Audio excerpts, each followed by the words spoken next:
UFC 288, Sterling versus Cejudo just took place, and I'm going to go through the entire card, starting with the early prelims, ending with the main events, giving my reaction and breakdown to every single fight on the card, and my overall event recap as well, starting with the early prelim opener of Joe Holmes versus Claudio Ribeiro. I said Ribeiro would win this one by TKO in the first or second round, and he got it done by second round TKO over Joe Holmes, although he almost got it done at the end of the first round as well. So I had a good read on this fight going into it. Joe Holmes is just a little bit too fragile, and Claudio Ribeiro is a tank of a man, and he's got the power advantage here. And Joe Holmes just can't really get respect on the feet, which leads him to get backed up against a cage quite a bit. He was doing a good job at range, landing a few leg kicks in the first round, but of course, because of the end of the first round, he lost that one, ended up on the ground, getting taken down, and then Ribeiro just started landing really big shots on him. Joe Holmes got a takedown in the first as well, though, had some control time, but again,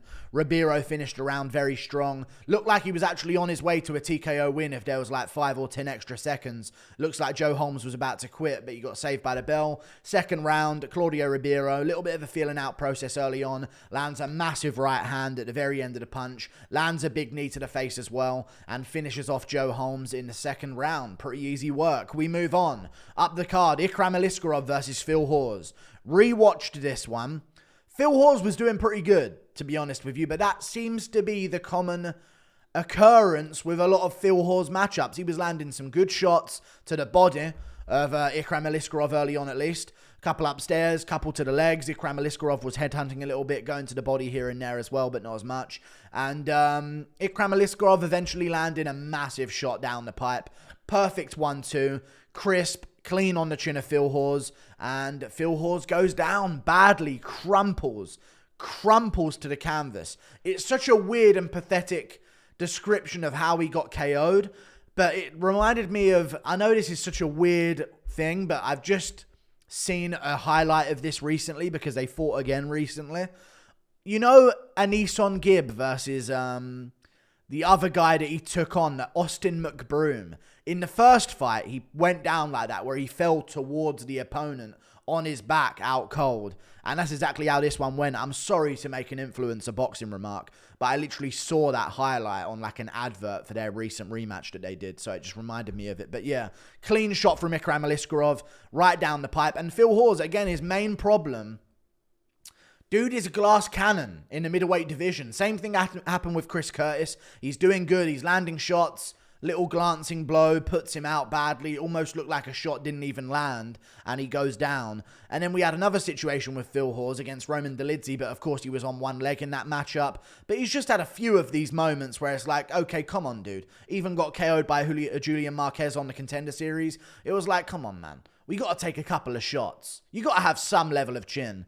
Even though this was a perfect punch from Ikram Aliskerov and worthy of a KO anyway, it just seems like that might be one too many for Phil Hawes to continue his career with any type of success, especially being, I believe, 34 years of age. So, great job by Ikram Aliskerov. He called out Bo Nickel afterwards. I love that matchup because Ikram is already a known name because he fought Chimaev and is the guy who stuffed all of Chimaev's takedowns in the first round before getting KO'd, of course, but still he stuffed all the takedowns. So if we see Bo Nickel at some point out-wrestle him, oof, all of a sudden that Chimaev bout is looking real interesting for Nickel in the future. So if Bo Nickel beats Tresean Gore on the July pay-per-view card, I say you run that fight on the prelim headliner of the October Abu Dhabi card. Bo Nickel, Ikram Aliskerov. We move on to another fight on the card, which was Parker Porter versus Braxton Smith. Wow, what a quitter this man is. He landed some decent shots early on. Landed some good shots early on, was swinging for the fences early on as well. We didn't know this part of him, that he literally has zero heart whatsoever, which was very evident because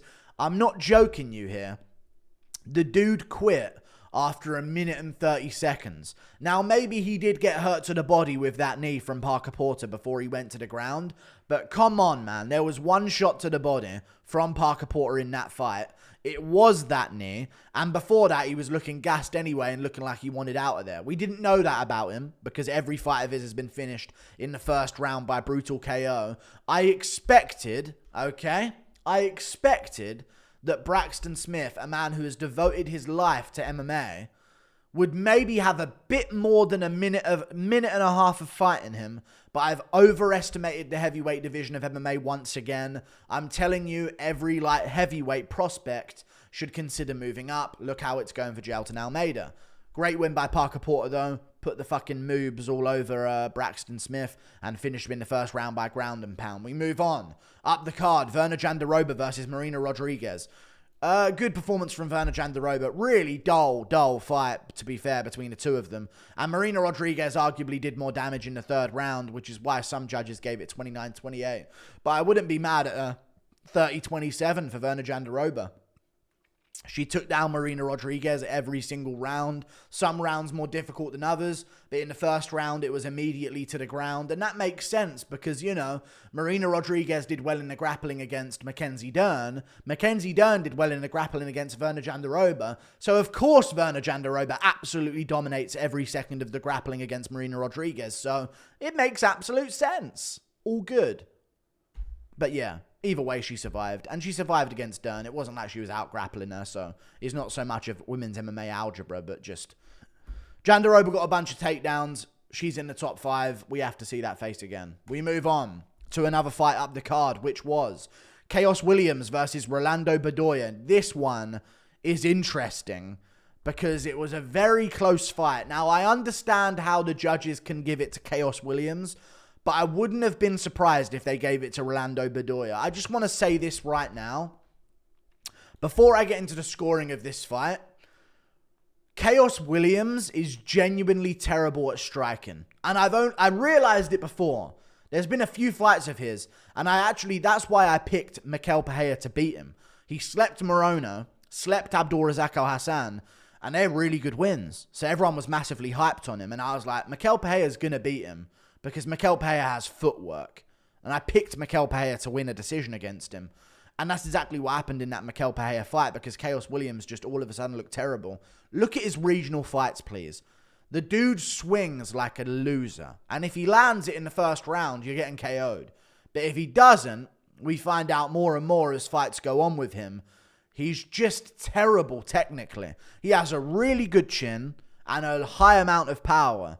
But no technique on the feet outside of that. Overthrowing his shots. Swinging like an absolute idiot out there. Now, he did beat a great, decent opponent. But let's be real. This was like a, hey, Khaos, here's this guy making his debut. Rebound on a pay-per-view and get a big win. And then we can chuck you back in there with some big names. He flopped it. This was a to-and-fro fight. Could have gone either way. Round 1 and 2. I thought Rolando Bedoya was being a bit more effective because I saw Khaos missing a lot of punches, but in fact, Khaos was just way more active than Rolando Bedoya. If Bedoya was a bit more active, maybe he could have got something done. He was too focused on making Khaos miss and not sort of capitalizing on it. Every time Khaos missed or even landed, Rolando would smile at him and give him a thumbs up, and it was like a bit of gamesmanship. Maybe he was expecting Khaos to slow down a bit more to those leg kicks, but he didn't end up doing it. He kept fighting. And round 3, Rolando Bedoya started dominating a bit more towards the end and really catching a lot of clean shots and landing a bunch of combos. And in round 1 and 2, I just don't think he did quite enough. He was the cleaner worker of the two. He was the better striker of the two of them. He had 78% striking ratio landed in the first round as well. 44 of 56. Very efficient. He left no chance to be KO'd. Very good defensively. But the fact is, Khaos, when he was throwing and landing, Bedoya was moving backwards and stumbling into the cage. Even if he wasn't rocked or KO'd, it's just not a good visual. So I don't understand why people are saying robbery. But I do understand how you can think Rolando Bedoya won just by looking better, even if he didn't strategically win more on the criteria. Khaos Williams gets it done, though. Not a great performance, but again, good performance from Bedoya, though. You know what I mean? He looked good against a dangerous guy in his debut. What worse than that? You know what I mean? I thought he was 36. That's what it says on his Tapology. But he's actually 26. Young dude coming in. First fight in the UFC. Massive pay-per-view crowd. Khaos Williams. I thought he was going to get slept, but he did well. We move on, up the card. Kennedy Nzechukwu versus Devin Clark. I picked Kennedy Nzechukwu by TKO, and he got the job done by guillotine standing. I might have picked him by decision, actually, but either way, he got the job done, guillotine standing. It looked like it was going to be over for him in that first round. Devin Clark landed some really big shots on him, rocked him at one point with a straight right hand, and Nzechukwu recovered. And that's crazy to me because He got rocked by that right hand badly, and then there was a bunch of follow-up shots for Devin Clark. But Devin Clark just headhunted, never went to the body, never tried to mix things up. I don't understand why. There's like a certain level of punches, a certain amount of punches you throw against a guy who's covering up against a cage, before eventually the next two have to be perfectly ripped shots to the body. We see this so much in the middleweight division upwards. They don't dig to the body. I'm just thinking of a Jack Della Maddalena in that situation. He's got like a Randy Brown, similar shape and frame to Nzechukwu, in front of him covering up against a cage. If he was swarming him, two of them are going to the body instinctively. You know what I mean? But it don't happen at light heavyweight. He headhunted, Nzechukwu recovered, and Nzechukwu started putting it on him afterwards as well. Nzechukwu started turning around, landed some good shots on Clark. Wasn't wobbled as much, Clark, but he definitely felt the shot, started covering up, and Nzechukwu went to the body with knees. And that was the difference in this fight. He landed big knees to the body, started mixing in some elbows against the cage as well, and eventually it was too much for Devin Clark to take. He shot in a bad takedown because of it, and got guillotined standing. Very good job by Nzechukwu. We move on, up the card to another fight. Rest in peace his mum as well. Matt Frevola versus Drew Dober. I can't, dude. I thought I'd be okay with this, but I'm not. Okay? I thought Dober was fighting a good fight here. He got stung with some shots, but he always gets stung with some shots. You know what I'm saying? He always gets stung with some shots. So I thought, for a Dober first round, this ain't going terrible for him. He ain't been rocked yet. Little did I know, Frevola, the ginger monster himself, is going to land that right hand straight on the chin and put down Dober badly. Now, on the stoppage, the thing is, yeah, I'm judging the stoppage based on the fact that it's Dober. You know what I'm saying? If this was anyone else, I'd be like, good stoppage, dude. But I know he would have survived that. I just know that chin would have kept going. But also, we could have seen him put out cold, and that chin's bad forever. But I know he would have survived that. That's my problem with that. But it was all right stoppage. I just overreacted because it was my boy Dober. My big dog Dober, you know what I'm saying? Getting slept by Frevola. I said it. The memes were true. This whole time, the memes have been true. He's going to let Frevola win so he can see him succeed at a higher level. You know what I mean? He's not going to have it in him to put the mustard on Frevola. It'll just feel bad for him to do that. He's unmotivated for this one. And boom, gets slept by Frevola. Now, he was making Frevola miss massively early on, which I was a big fan of because he was going to the body on Frevola. He threw a couple kicks that missed. They were the majority of his missed shots. I thought he could go to the legs a bit more, but Frevola was throwing so much heat. It's like, do you want to trade a leg kick and end up getting Dober hack parasted in equivalent, but the other way around? So I guess he didn't throw too many of them because of that. But he kept feinting at Frevola, and Frevola was winging massive shots, but he just kept winging them. Kept winging the massive shots, and now Matt Frevola's calling out Paddy Pimblett. I like the fight. I think it's big. It was a great call out, and he's going to be ranked probably as well, so there's some incentive for Pimblett to take the fight. I say whenever McGregor's coming back around, you know what I mean? Do that on the main card of that. If McGregor's not back till 2024, do it on the main card of the Boston card instead, because I don't think Pimblett's going to be ready for July. We move on. Up the card, Charles Jourdain versus Kron Gracie. I went with Charles Jourdain. I was worried about it, though, because Kron Gracie has got jiu-jitsu skills, of course. ADDC champion. But it turns out, these pure jiu-jitsu guys, it's the worst thing to be a purist in. I swear to God, in MMA, the worst thing you can be a one-trick pony at is jiu-jitsu. Because they just struggle getting it where they need it. And even when they get it there, it's difficult to win against a jiu-jitsu guy on the ground. It's easy to survive. We saw this with Sean Brady versus Craig Jones on Submission Grappling, Submission Underground. Sean Brady is not Craig Jones's level in jiu-jitsu whatsoever. And if he was actually trying to submit Craig Jones, he gets subbed in a minute, max. But he just stayed in full guard and kept his elbows tucked and either kept both in or both out both times. If you keep both arms in, he can't get you. He can't get you. If you keep your elbows tucked and stay low, he can't get an armbar. You know what I mean? If you keep both arms in, he can't get a triangle. It's difficult to anyway without some real manipulation. And it's just like tough to do anything from that position.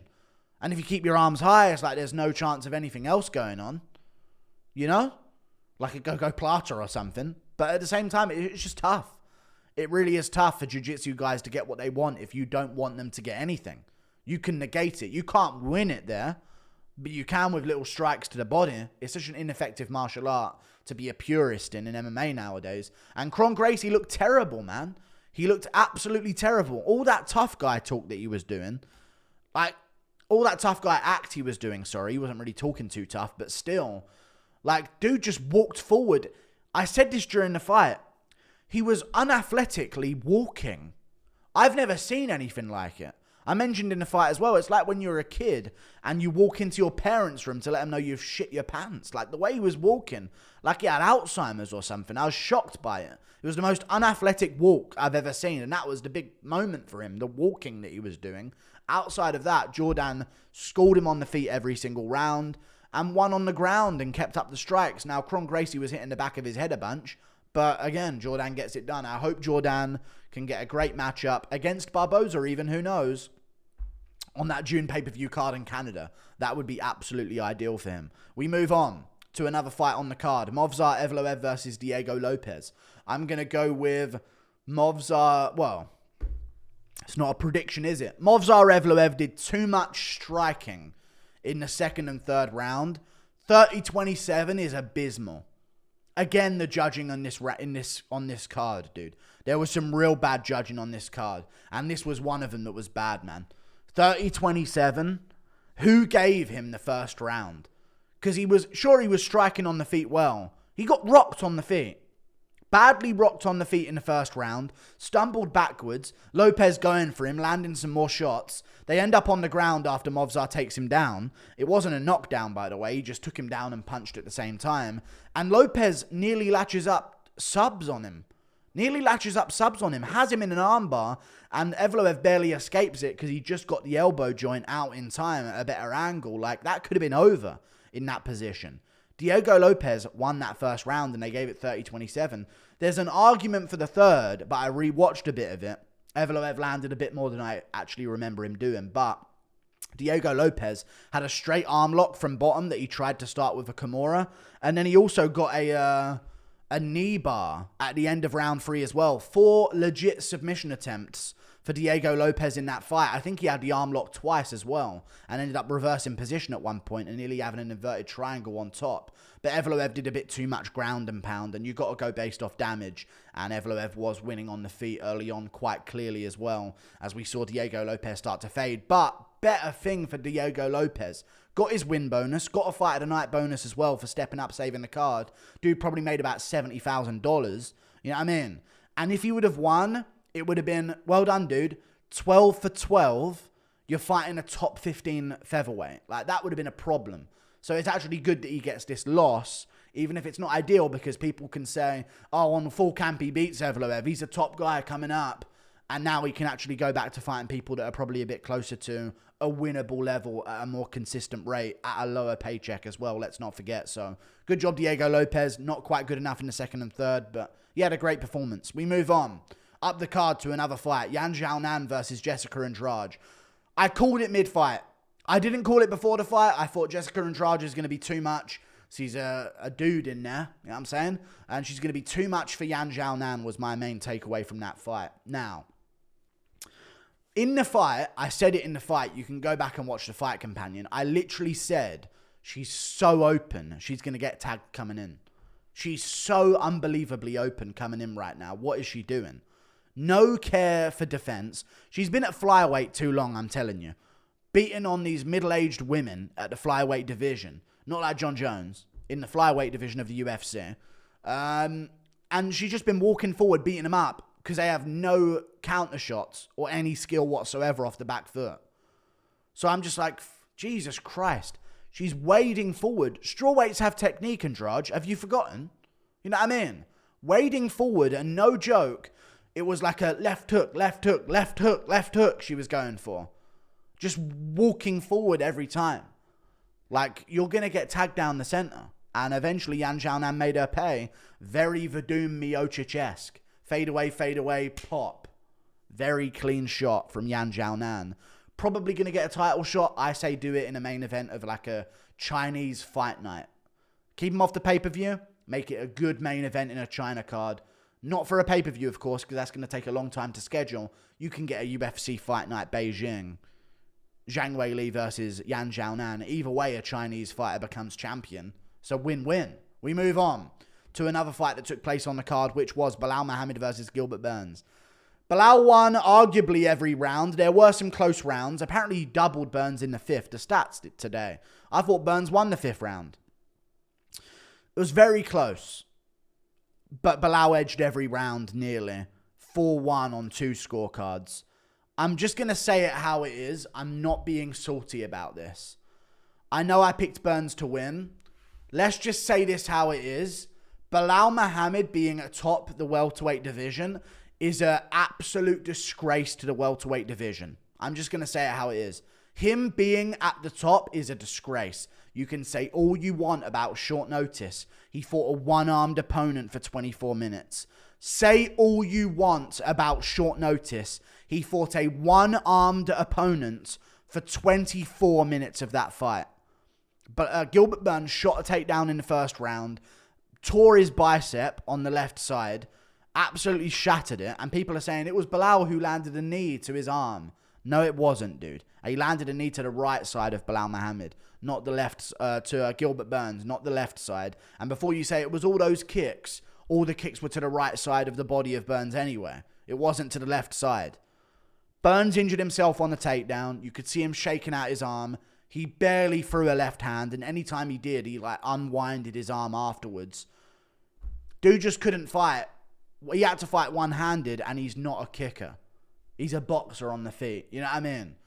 And Belal still made it competitive. I refuse to give credit.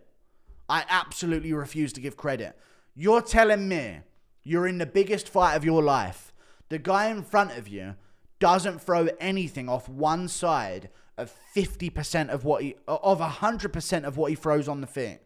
He's lost, basically, let's be real, 80% of what he throws on the feet. He's lost 40% of the 80% of something that he does. And you're making every round competitive still and still finding a way to make it not that impressive. You're a disgrace, you're ugly, and I hate you. And I can't believe you made that difficult for yourself. Well done for taking the fight on short notice, though. Respect that 100%. Savage, other contenders wouldn't do it. You took the risk. But Jesus Christ, mate, you're going to get smacked up by someone at the top of that division. Full camp this, full camp that, all you want. He was one-armed in a title elimination bout, and you made it a competitive 5 rounds that fair play you won. Good job, Belal Muhammad. But Jesus, felt bad for Burns. Clearly, you could see it on his face at the end of every round, like looking down at his arm like, God, I can't. I just can't throw off my lead hand. And that's what he needed to do.